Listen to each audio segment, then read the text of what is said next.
بسم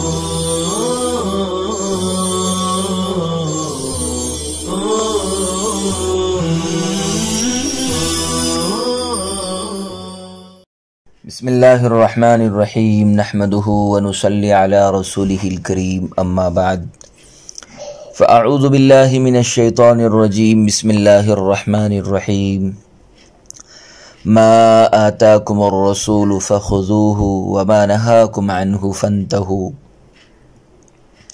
صدق اللہ العظیم۔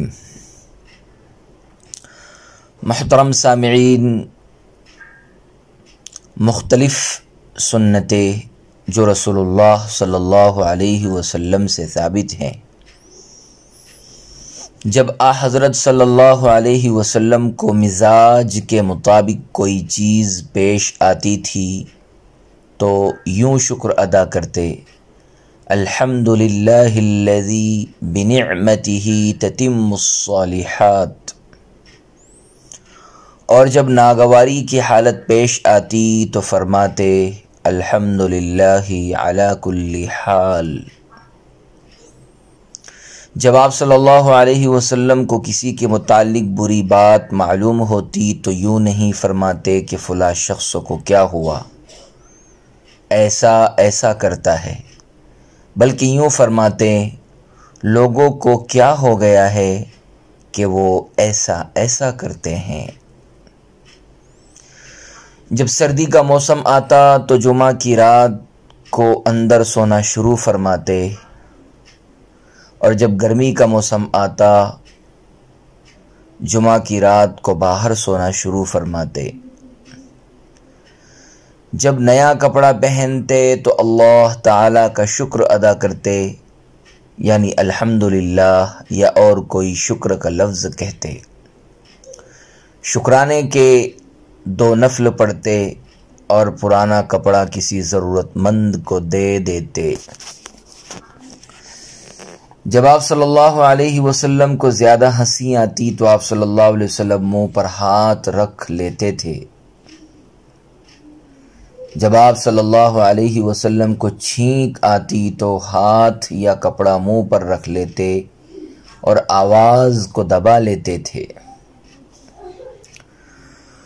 حضرت صلی اللہ علیہ وسلم کی عادت مبارکہ تھی کہ جب آپ صلی اللہ علیہ وسلم کے صحابہ رضی اللہ عنہم اجمعین میں سے کوئی آپ سے ملتا اور وہ ٹھہر جاتا تو اس کے ساتھ آپ بھی ٹھہر جاتے، اور جب تک وہ نہ جاتا آپ ٹھہرے ہی رہتے، اور جب کوئی آپ صلی اللہ علیہ وسلم کے ہاتھ میں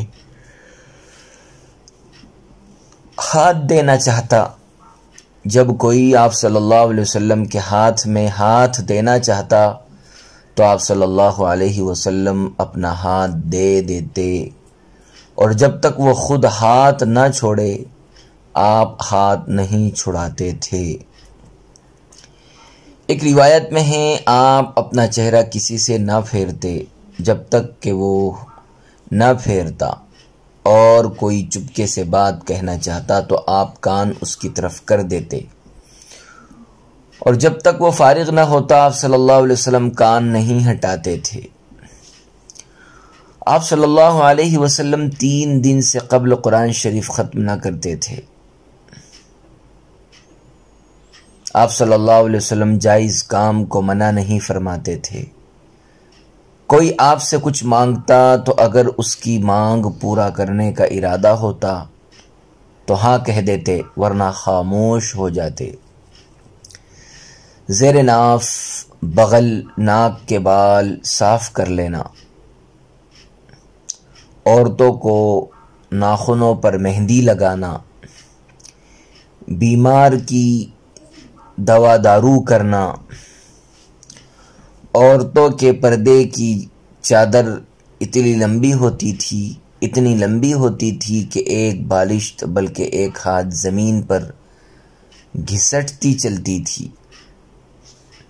جب حضور صلی اللہ علیہ وسلم جب کوئی لباس زیب تن فرماتے، حتیٰ کہ جوتیاں بھی، تو پہلے داہنی طرف سے پہننا شروع فرماتے، اور جب لباس یہ جوتا اتارتے تو پہلے بائیں طرف سے اتارنا شروع فرماتے تھے۔ کپڑا پرانا ہو جاتا تو اس کا استعمال فوراً ختم نہ کر دیتے، پیوند لگا کر استعمال فرما لیتے تھے۔ جو لوگ دنیا کے اعتبار سے اپنے سے کمزور اور غریب ہیں ان کی طرف دھیان رکھنے کی تلقین فرماتے تھے۔ جو لوگ دنیا کے اعتبار سے اپنے سے کمزور اور غریب ہیں ان کی طرف دھیان رکھنے کی تلقین فرماتے تھے، اور دین کے اعتبار سے جو لوگ اپنے سے زیادہ دیندار ہیں ان کی طرف دھیان رکھنے کو فرماتے۔ مردوں کو پاجامہ، شلوار، تہبند وغیرہ ٹخنوں سے اوپر رکھنا چاہیے، اور عورتوں کو، خواتین کو نیچے۔ جب بچہ پیدا ہو تو اس کے دائیں کان میں اذان اور بائیں کان میں تکبیر کہنا، یہ عمل بچہ اور بچی دونوں کے لیے مسنون ہے۔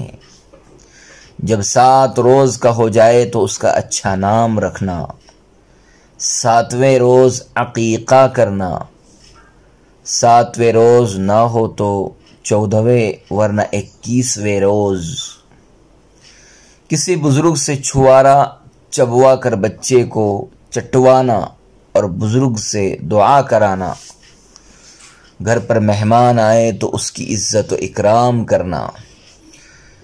کسی شخص نے آپ کی مہمان نوازی نہ بھی کی ہو لیکن وہ آپ کے گھر آئے تو اس کی خدمت خاطر کرنا۔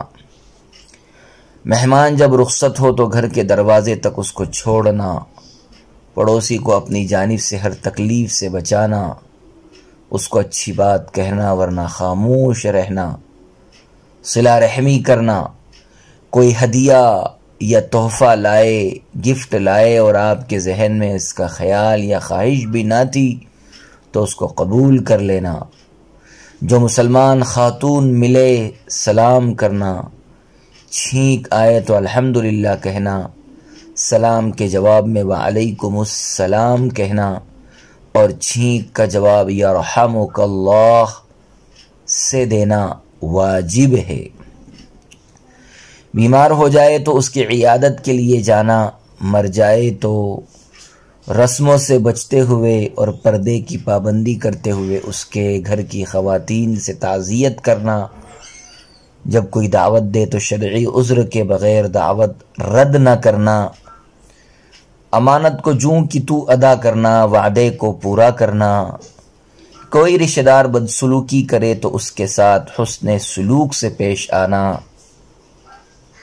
چھوٹوں پر شفقت اور بڑوں کی عزت کرنا۔ پڑوسی کے ساتھ اچھا سلوک کرنا۔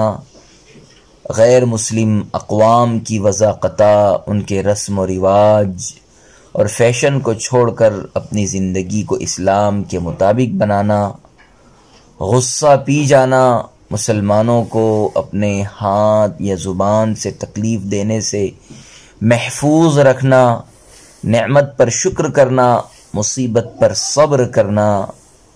موسیقی اور گانے کی طرف کان نہ لگانا۔ سرکار دو عالم صلی اللہ علیہ وسلم پر درود شریف پڑھتے رہنا۔ دعا کے اول و آخر میں درود شریف پڑھنا۔ تمام صحابہ کرام، ازواج مطہرات اور اہل بیت رضی اللہ عنہم اجمعین سب سے محبت رکھنا۔ خوش طبعی یعنی دل لگی کے لیے اچھا مذاق کرنا اور اس میں سچ بولنا۔ اپنے اوقات میں کچھ وقت اللہ کی عبادت کے لیے، کچھ گھر والوں کے حقوق ادا کرنے کے لیے جیسے ان سے ہنسنا بولنا، اور کچھ اپنے جسم و جان کے آرام و راحت کے لیے نکالنا۔ دین کی بات سن کر دوسرے مسلمان تک پہنچانا۔ اپنی زبان کو لا یعنی بیہودہ بیکار باتوں سے بچانا۔ کشادہ پیشانی اور حسن اخلاق کے ساتھ ملنا۔ بات کا نرمی سے جواب دینا۔ اپنے ملنے جلنے والوں کے حالات معلوم کرتے رہنا۔ اچھی بات سن کر اس کی اچھائی، بری بات سن کر اس کی برائی سمجھنا۔ ہر کام کو نظم، ڈسپلین اور سلیقے سے کرنا۔ یہ سنت آج کل مسلمانوں سے چھوٹتی جا رہی ہے کسی قوم کی معزز خاتون ہو تو اس کے ساتھ عزت سے پیش آنا، مجلس میں اٹھنا بیٹھنا اللہ کے ذکر کے ساتھ ہو، ہر مجلس میں ایک بار کسی وقت درود شریف پڑھنا، مجلس میں جو جگہ مل جائے اسی جگہ بیٹھنا، کوئی خاتون جہاں بیٹھی ہے اس کو کسی ترکیب سے اٹھا کر خود وہاں نہ بیٹھنا، بچہ بچی 7 برس کے ہو جائے تو نماز وغیرہ دین کی باتوں کا حکم دینا، 10 برس کے ہو جائے اور نماز نہ پڑھیں تو سختی کرنا، اگر ضرورت پڑے تو مار کر نماز پڑھوانا۔ کسی قوم کا کوئی معزز شخص ہو تو اس کے ساتھ عزت سے پیش آنا، مجلس میں جو جگہ مل جائے اسی جگہ بیٹھنا، کوئی معزز شخص جہاں بیٹھا ہے اس کو کسی ترکیب سے اٹھا کر خود وہاں نہ بیٹھنا۔ اللہ تعالی ان پیاری باتوں پر اور ان سلیقہ مند باتوں پر ہمیں تا دم آخر عمل کرنے کی توفیق عطا فرمائے، آمین۔ وآخر دعوانا الحمد للہ رب العالمین۔